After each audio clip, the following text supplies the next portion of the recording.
How Daniel and Sarah discovered that the quiet buyers were already acting while the headlines said nobody was. Daniel Park had spent 8 months convinced the Toronto market was dead.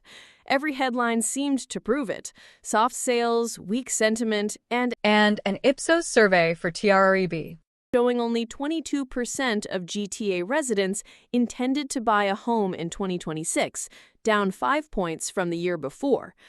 With Sarah expecting their second child and their 2-bedroom North York condo feeling smaller every week, waiting felt responsible. "Nobody's buying," he kept saying. "Why would we?" Then, one Saturday, quietly broke that worldview. Sarah suggested they drive by a semi-detached listing in Mississauga, just to look. No offer, not even a walkthrough. But when they arrived at 1:45, Daniel couldn't find parking. 13 cars lined the block. Inside, couples whispered in 3 languages. The basement had a queue, and the agent looked overwhelmed. By the time they left, 2 offers were already registered for the following Tuesday. "How is this possible?" Daniel said in the car. "The news says nobody is buying. That house was a circus." That night, he called his real estate advisor, a veteran broker who had guided buyers through GTA cycles for more than 2 decades. In 1 hour, the broker reframed the market. "Daniel, here's the contradiction," he said. "Buyer sentiment is at multi-year lows. Confidence is weak, surveys are pessimistic, and yet demand is quietly rising. Sales in April 2026 were up about 7% year-over-year, while new listings were down more than 9%. The market is tightening while people tell pollsters they're nervous. Headlines describe mood, numbers describe behavior. Right now, they don't match." Daniel realized the headlines had become his reality. "People are tired," the broker continued, "tired of waiting, paying rent, and postponing life for a crash that keeps getting pushed back 6 months. When the right property appears at a price that makes sense, buyers move. They may not feel confident. They feel ready. There's a difference." For Daniel and Sarah, the lesson was simple. Quiet markets can still be active. If you only watch headlines, you may miss the buyers already moving. The broker walked Daniel through the forces behind this quiet surge.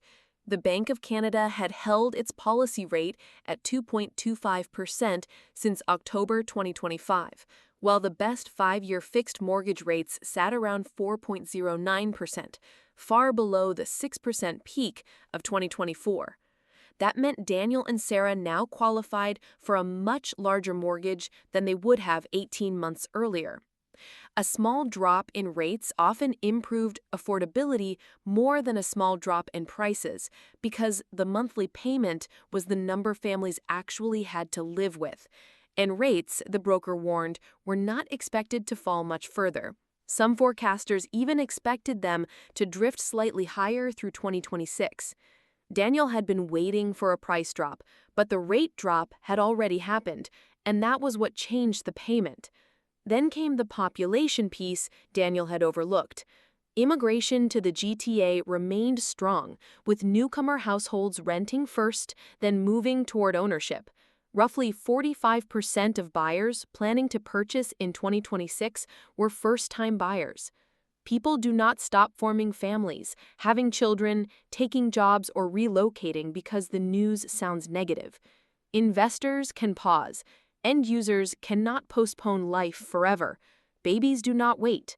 Job transfers do not wait. Marriages and divorces do not wait. Life keeps creating demand even when sentiment falls. Daniel asked the question bothering him most. If demand was rising, why did inventory still look so plentiful online? The broker explained that inventory was uneven. There were plenty of mediocre listings, tired condos, older homes needing work, properties sitting for months. But desirable homes, well located, well priced, move-in ready, were being picked off quickly, often with multiple offers.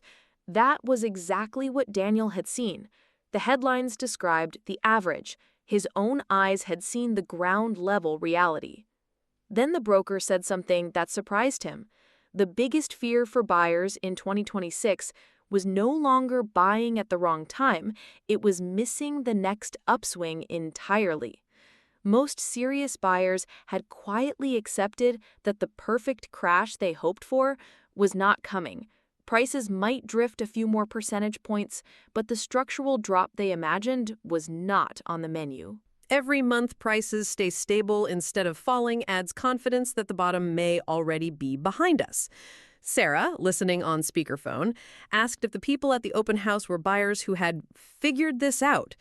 The broker said yes. They did not feel confident. They felt certain enough to stop waiting. Toronto buyers need only enough certainty to act, and more have crossed that line than surveys show. Then he pointed to supply. Across the GTA, builders paused projects through 2024 and 2025 because high rates and weak pre-sales made launches unviable. GTA new home sales hit a record low in 2025.